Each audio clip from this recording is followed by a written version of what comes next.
The session we're going to take on this afternoon, and I'm very pleased to come here to Reading and talk to you, and especially the youngsters, is this issue that kind of bothers people of all religions. And the issue is, how can you be sure about God? You talk about God, you drag us to the temples and make us crack coconuts and go on pilgrimages. How can you be possibly sure about God? Because everything in the world that we live in requires proof. Suppose you say, we believe in this theory. They say, what's your proof? So how can you be sure about God? Isn't it a very lovely thing to explore?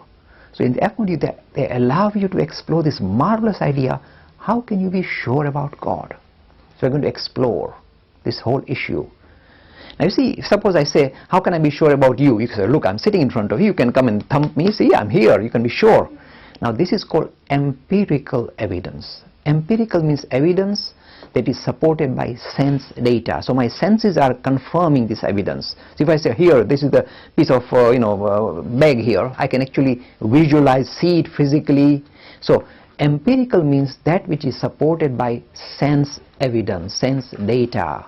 So the world that we live in, the science world that we live in, likes stuff like that, that can be supported by evidence. And they're looking for physical evidence, sense data. This is called empirical evidence. And this is why the people from science sometimes challenge religion and say, you're all it's all fairy tales, surely it's not real. This is how they challenge. And of course religions must respond to this issue. How are you sure about God? Now, there are three kinds of people you are going to meet in life. There are those people who say, we are sure there is no God. We affirm there is no God. And these people are called atheists. In Sanskrit, Nastik, meaning that we say, we are quite certain there is no God. We are putting our hand up saying, there is no God, it's nonsense. These are called atheists. Then there is a second bunch of people who are called agnostic. Now the word agnostic, you may be surprised, actually comes from Sanskrit. You say, Sanskrit, how did that enter into this? Kind of sounds almost like Greek. The reason is this. The Sanskrit term we have is gnan, which means knowledge. From the word gnan, knowledge, the Greek language takes a lot of material from Sanskrit.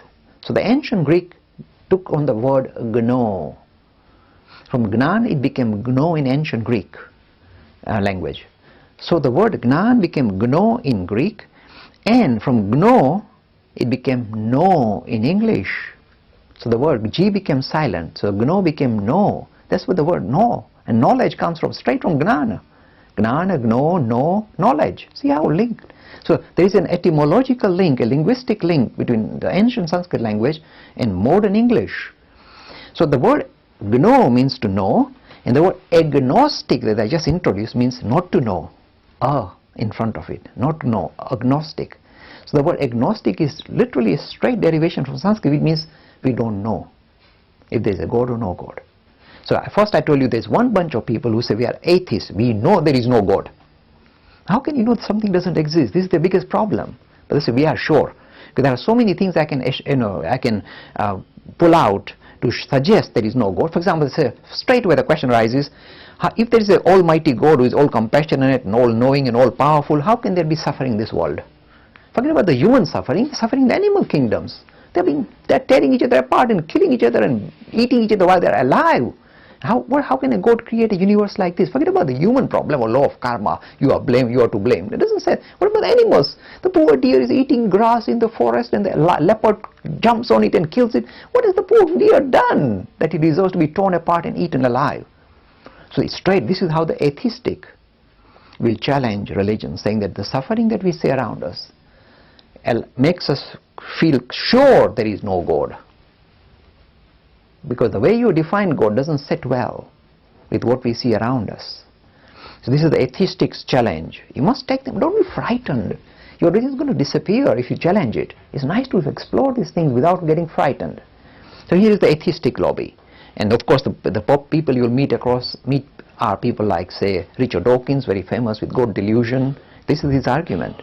Or people in the humanist lobby. Humanists are lovely human beings, but we don't like God issue. We don't like religion. We don't like God. We just want to be good human beings. And we don't believe in a God. We don't think there's a God in fact. So that's called atheism. And this is the biggest reason they give is suffering. And you can see why. Even I would say, oh dear, this is terrible. See, you have to think like that. And then I said the second bunch of people you're going to meet are agnostic. Agnostic means saying we don't know. Now be very careful. There are two ways of defining an agnostic. You can say people who say we don't know, so we are ignorant about it, so we just can't say there's a God or there is no God. And there's a second bunch of more better thinkers who say you cannot actually ever, in the normal way that you can say I know this bag or I know this carpet or I know this tree, in the same way you will never be able to know God in the same manner. This is another kind of agnostic. It means it is not knowable in the normal sense, like I see this tree and the wood and house and all that. In the same way I can never see God. So these are called agnostic, who said God can never be known in the normal sense of the word. This is a more mature agnostic. So you've got two kinds of agnostics. Ones who say we don't know because we have not investigated it, we don't know enough about it. There's one kind of agnostic saying I don't know. The more serious one says actually you will never be able to know God in the same way as you can see the tree and the house and so on. These are the more mature agnostics. So this is the second bunch of people. Then we got the third bunch of people who say we are believers. And the word we use is theistic, means they believe in a theos, a almighty God. These are the believers, the third group of people. Now a tussle always arises between the three groups trying to say who is right. The atheist saying no God, agnostic saying we can never be sure and we can never see God in the normal way as you see the world, and the theists who say oh no, there is definitely a God. How do you resolve three different groups of people sitting side by side? Now you see, this is where Hinduism flies its flag. It comes out very, very mature, very honest, and it gives marvelous interpretation of why you have these three camps of people and how you reconcile them. Hinduism is a very mature religion. So before I even explore and show you where Hinduism comes in, I'm going to now show you the various arguments offered by various groups to prove their point of view. So the atheistic argument is very blatantly saying suffering. This is the problem. So either your God is not compassionate, or is not all-powerful, or something is wrong here, because you can't have an all-powerful, all-compassionate God and all the suffering at the same time. Something has gone wrong. So they are challenging your concept of God. This is what they are doing in a way. So what are the various arguments they offer? The atheists will say suffering is the biggest argument, so we don't believe in God, and there is no empirical evidence, means evidence like I can see, feel like that about God, so I don't believe in it. This is their challenge. Now we look at the various arguments offered by the theistic lobby, means people who want to believe in God, to try and counter them. You see how far they manage, they succeed, or where they fail, and where Hinduism comes in. You'll be surprised. Hinduism is a very well thought out religion. These challenges, don't bother it. It is used to these challenges and to respond in a very powerful way. You'll see how as we go along. So first of all, the theistic lobby will say, the reason we can be sure about God is, look, don't you see? You look around the universe. Everything happens because there is a cause behind it. The reason why I'm here is because the British Rail or the overground train brought me here, and you collected from the station. Everything had to combine together for me to be sitting here and talking to you. And things started a long way back, when my father got married to my mother, so it started a long way back. But all these things had to combine together for me to be here. That's it. The whole world that we see is strongly linked by cause and effect. Things kind of combine together and produce a result. Cause and effect. Everything we do, haven't you noticed? All objects and events are controlled by cause and effect. They need to have a cause. The cause is normally a lot of things combining together and then producing one result. A lot of things add together and then produce one result. This is what we observe in this physical world. So this is the argument sometimes they use to try and prove God. They say, look, haven't you noticed everything must have a cause? We say, yes. Everything we know, everything we see around has a cause behind it. This thing caused this, and then this happened, and then this it rolls down the hill like that. Yes, it's true. Then in that case, surely we can show you, we can prove God, because if everything needs a cause, the universe as a whole must have a cause too. Somebody must have caused it. So surely that is God. Now see, straight away, as soon as they offer this argument, and if you're not thought well about it, you say, yeah, we proved God. Everything must have a cause, and the universe must have a cause, so that must be God. Fine, I found God now. I managed to capture God. It sounds so nice, doesn't it? You see, we are doing philosophic debate, and we shouldn't be frightened. They sounded so good. In the first instance, yes, we proved God. And I'll show you how you can tear it apart. So how can you tear it apart? The first argument, response to this challenge, this is the philosophy response, is this. You just now say that a lot of things combine together to produce one effect. We say yes. In that case, how can you be sure there's only one God sitting in the heavens saying, okay, I'm the cause? Maybe there's a whole assembly of gods saying, okay, I'll do the hand, you do the nose, I'll do the ear, we'll put it together, human being. So maybe there's an assembly. How can you be sure there's one God? Because you said everything, there are lots of things combined and produce one result. So how can you be sure there's only one God saying, hello, I'm going to set you off? There may be a whole bunch of them working together in an assembly, or perhaps working well or not working well, or going on strike even. It's an assembly line and producing the universe. How can you be sure there's one? You never proved that. See, straight away. You say, oh dear. But it's still not the biggest challenge. The biggest challenge comes because somebody will say, you started your argument by saying everything must have a cause. You say, yes, I started like that. Then my question to you would say, ask a philosopher. See, the philosopher is a very good thing. Never vilify anybody. Never say, you're a horrible monster, how dare you? They're thinking for themselves. Let them. The modern youngsters think for themselves. So you said, everything must have a cause. Yes, yes, that's how I started my argument. And don't you see, everything must have a cause? Yes, yes. Then my question comes from the philosopher to the person who wants to prove God is this. Who caused God? Because you said everything must have a cause. So God must have a cause too. So who is the cause of God? What made God? So in simple English, he's asking, who are God's mummy and daddy? Because otherwise God wouldn't be here. So who caused God? And then you say, suppose you discover a mummy and daddy, they are super God or grandpa gods. Then say, who is their cause? It goes on forever. You can never come to an end. So straight away, oh dear, we thought we have found a solution to this serious philosophic issue of how do we prove God. Suddenly we discovered that the argument we offered initially appeared so sweet and so straightforward. The moment you examine it in little detail, like saying there's a lot of cause, so maybe lots of gods there, how do you know it's one? And secondly, you just basically said, what is the cause of God? And we haven't given a proper answer. So you say, oh, God doesn't have a cause. Oh, no, no. You see, you started your argument saying everything must have a cause. You must hang on to that. Otherwise, we throw your whole argument out of the window. So who is God's cause? Say, oh, dear, dear. There's a third. See, I'm just showing you. You must see the depth. And when you talk like this with your friends at school or they say, wow, you think well. You give them a third challenge. It's a third challenge. We have had two heavy ones. There's a third one. Oh, yes, the third one. There are so many different religions, aren't there? So, and then they describe God slightly differently from each other. One will give a different name and whatever. So there are so many different religions. So the philosopher will ask, which of your God created the universe?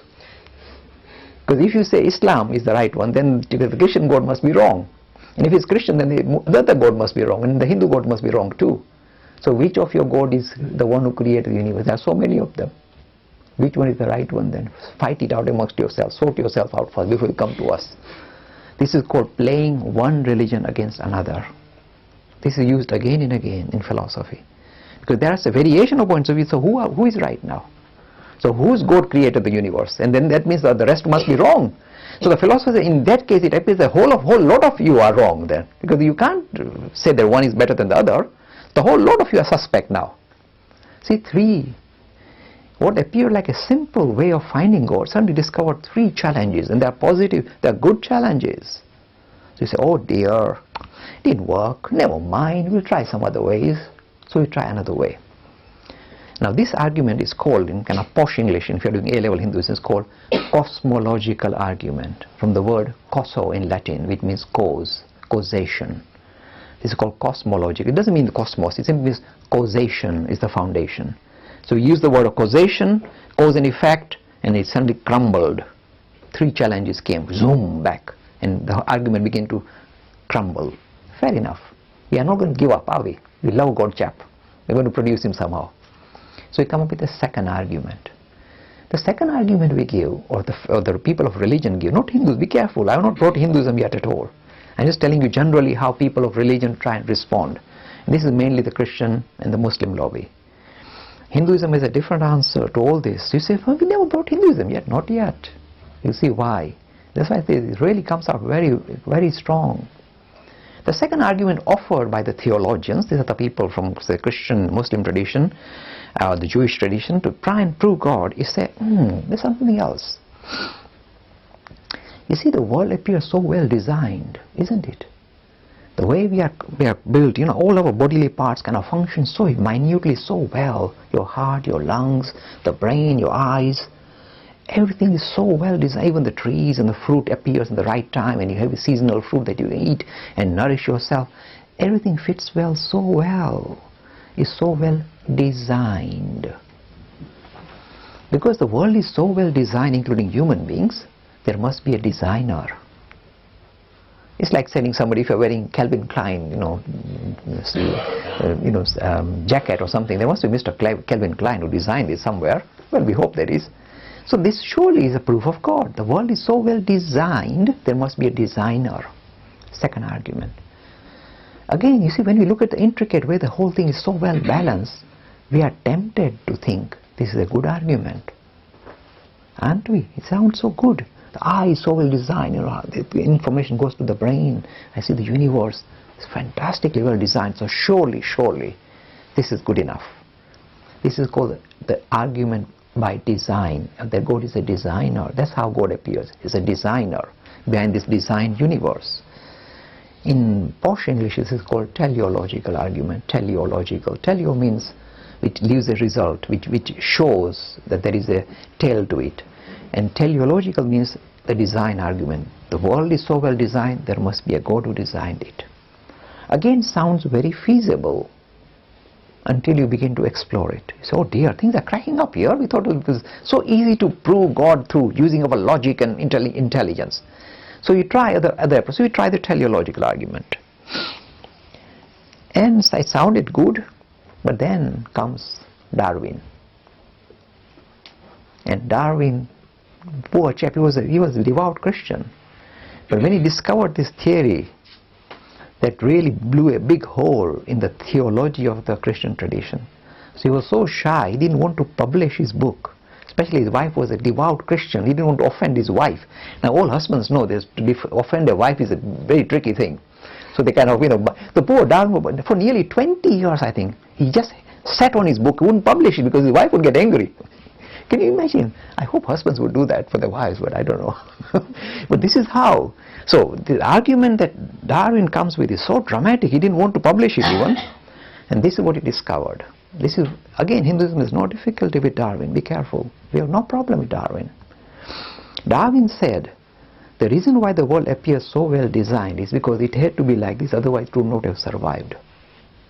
So through billions of years, life form begins to evolve, move from just a single cell being into this very complex thing through the process of evolution. And the process of evolution is directed by two things. First, there is some mutation in your genes from one generation to another generation, and the mutation that fits with the environment or responds to the challenges of environment best will survive, the rest will die away. Survival of the ones that is the fittest. So if you like, Darwin says natural selection, he calls it natural selection. By natural selection, those living things that are most suited to the environment will continue to exist, the rest will die away. And he found not one, millions of fossil records to show the process of evolution. How from a single cell being, we had the plant life and the insect life and the bird life and the animal life and finally the human life. And the reason why it appears so complex and so well designed is because it has gone through the test of environmental changes for over billions of years. So it appears very well designed because otherwise it would not have survived. It would have been kicked out. So there was flow with the eye. That animal would have died. So if the eyes were not well focusing, that animal would die. So it is through natural selection we come up with this very elaborate mechanism called a human being, not a God designing. This is the byproduct of evolution and natural selection. And this theory is the theory of evolution. So straightway a huge challenge came, saying the reason why we appear designed is it couldn't be otherwise. It had to be natural. It had to be this complex and this well organized. Otherwise we would not have survived. So it doesn't prove there is a God. It simply says there is natural selection and evolution. That is why we have this complex designed universe. So straightway a huge challenge came from Darwin. And of course the modern proponent of Darwinian ideas of evolution is Richard Dawkins. And he writes those lovely books called God Delusion. And go here, you see, frightening you. And people, look, many youth that I come across. I just did a session last week at Watford Grammar for the, for 16 to 18 age group.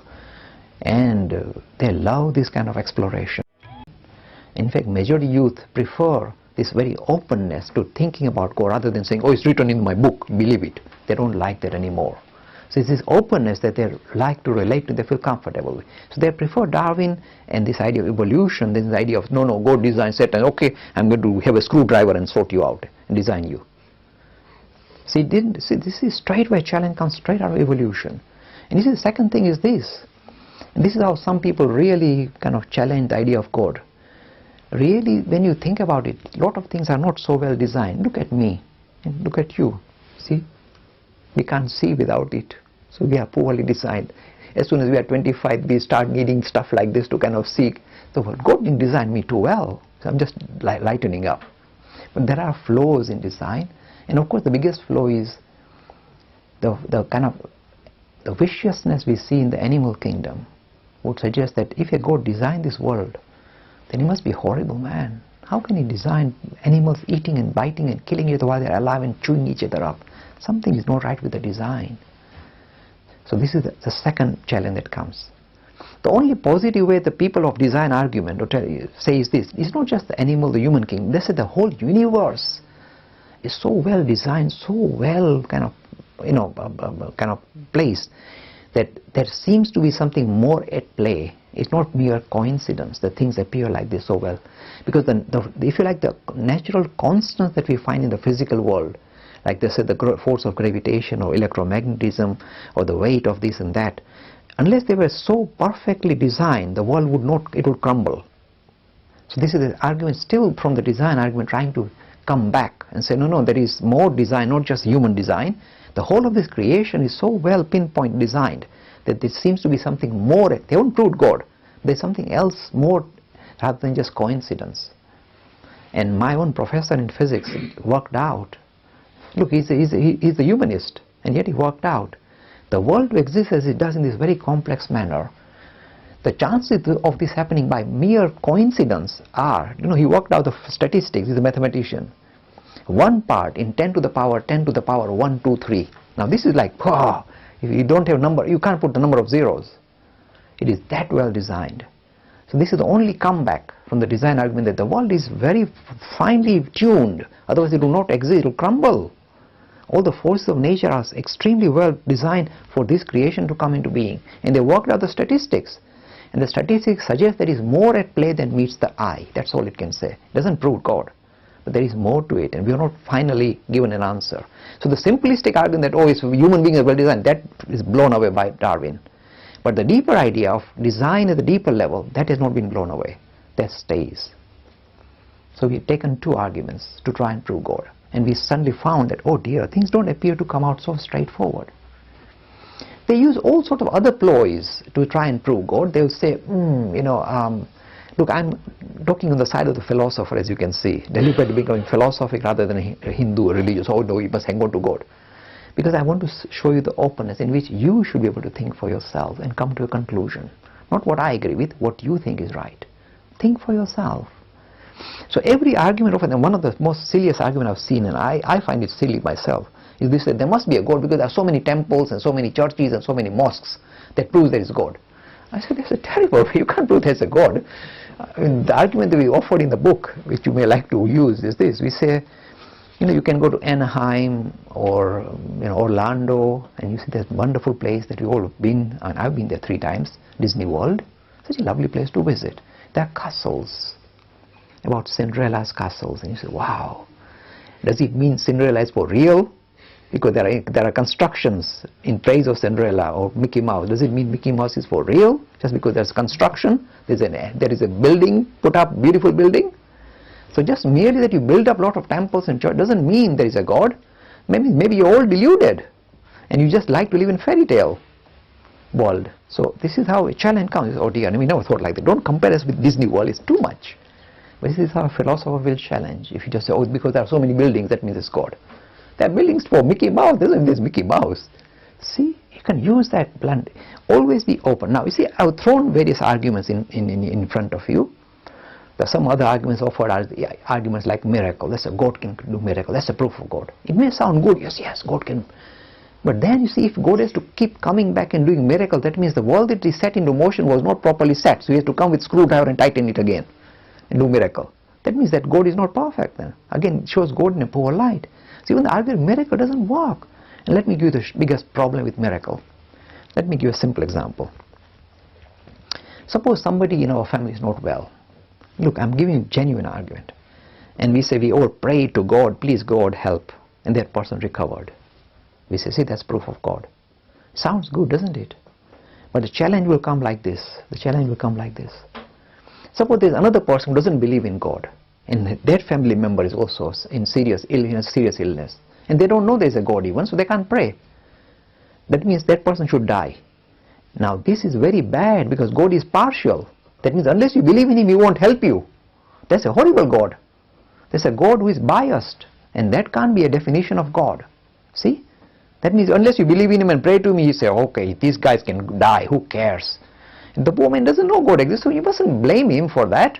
That's why he doesn't pray. That means you should let that relation die. See, this shows God in a poor light. Straight away, you say, never thought like that. In fact, God should help him more than the people who believe, because these people even doesn't know that God exists. They should go say, oh God, you don't know I exist, don't worry, I'll sort you out. You should help him more, not less. See, I'm just showing you the arguments that come from philosophic challenges.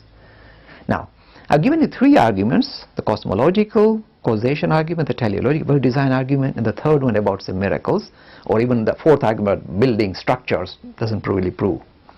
So everything seems to fall short of the target. Now let me bring in Hinduism. You see how dramatic it is. It's how honest it is. The Hindu response to all these serious philosophic challenges is very positive, very correct. It's not frightened by them, it likes it. This is the strength of Hindu religion. That's why when it comes to philosophic challenges or debates, Hinduism doesn't collapse, doesn't use excuses. It comes back in a very positive, very strong response. This is the response of the Hindu tradition. It says, you see, God can never be a matter of belief. God can also not be a matter of intellectual acceptance. Means I accept God, I think about it and yes, I can accept it. God is much more intense, much more difficult, and much more subtle than your ability to grasp. So what do you mean by all that? Let me show you. We say all these arguments you offered have not given any conclusive evidence about God. Means conclusion, yes, definite, yes or no. Every argument we offer to try and prove or disprove God seems to fall short. You can't even, you not disproved God, but you disproved the way you are defining God, that God is almighty and all-knowing. That is being challenged. But you not kind of undermine the whole idea. So you defied the way God is defined, that we understand, but you not disproved God, just as you not proved God either. But then you say, you will never be able to prove or disprove God through intellectual gymnastics. This is not running away from challenge. He says it will always be impossible to grab God with your intellect. You say, I want to grab Him, my intelligence, conclusive evidence of God. Hindus say, you will never do that. Because your ability to understand and use your intellectual capacity is not enough for you to be able to grab God. You will not do it, thankfully. Otherwise God becomes a little lapdog. Say, hello God, come here. It becomes a lapdog of your intellect. It is much more subtle than your intellect. So it's not saying it is irrational. It doesn't like the word irrational. It says your ability to rationalize falls short of the target. So you say, where is the proof of God? This is the answer from the Hindu tradition. They say the proof of God is not in this intellectual gymnastic, cosmological, teleological, miracle. No. So the only proof of God the Hindus accept, see the power, is your own experience. Just as I can see this and I don't need anybody else to prove that this bag exists in front, I see it.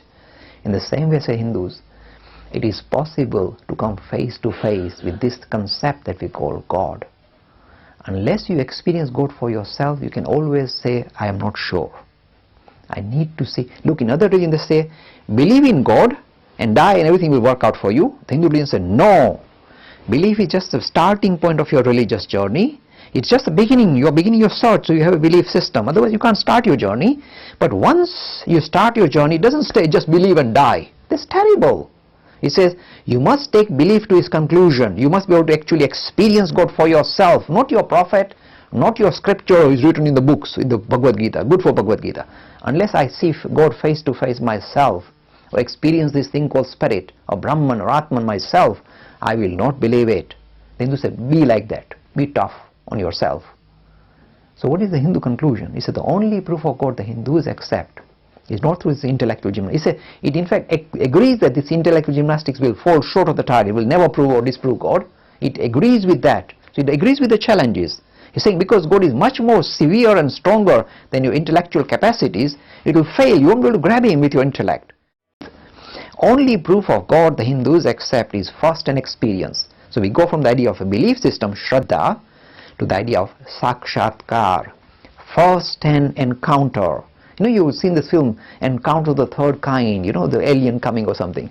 This is called Encounter of the First Kind. You, first-hand, must see God face to face. Unless you see God for yourself, you can never be absolutely sure about it. This is the conclusion of the religion. Sakshatkar, first-hand experience of God is the only proof of God. And when you tell anybody, suppose you talk to an atheist, a humanist, and you say that, look, this is what we are insisting. We are saying that belief system is just a starting point. I have Shraddha and belief in God. You must take it to its conclusion. I must come face to face with this thing called Atman or Brahman or Vishnu or Shiva or Mother Goddess. I must encounter her firsthand. Then I can be sure about God. Otherwise, every attempt I make will fall short of the target. We agree. So, suppose you say, okay, that sounds good, but I haven't seen God. So what is the attitude? Look at the mature Hindu attitude. Again, I'm using Swami Vivekananda's teaching. He said, always be honest with yourself and say, I have not come face to face with God. So at best I can be an agnostic. Look, Hinduism allows you to be an agnostic. So until I see God, I'm an agnostic. I don't know. But I'm going to keep my eyes open because I think there is something to it, and I'm going to explore this until I come face to face with it. When I come face to it, then I say, I know, I'm sure. This is the crucial test. So the source of authority of Hindu religion is not some books. It is individuals who say, I have come face to face with God. God is a matter of experience for me. And these are the special grand personalities of the Hindu religion. And the term we have defined in your M module, the founders or the proponents of Hindu religion, the title we give them is Rishi. Rishi means first-hand encounters, people who see God, who are able to experience God for themselves. And got hundreds of them, thousands of them throughout the ages, not only in 5,000 years ago, but even in recent times you get personalized. Say, God is not a matter of book learning for me, not a matter of intellectual acceptance. Yes, I thought about it, yes, it must be there. Actually, I face Him, I see Him face to face. People like that are the only way you can say, these are the closest people who are talking about God, not matter of intelligence and, oh yes, less clever Pandit, I can work it out. It doesn't work. You need to see God for yourself, to be charged up.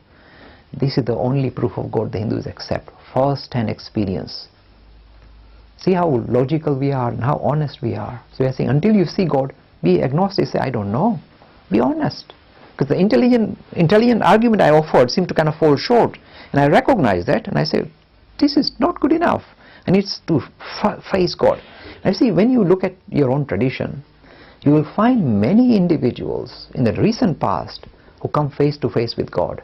Suppose you come across the story of Meera or Tukaram or various saints from South India, and they claim first-hand experience. They are the fountainhead, the source of religion, because they are coming face to face with this reality called God.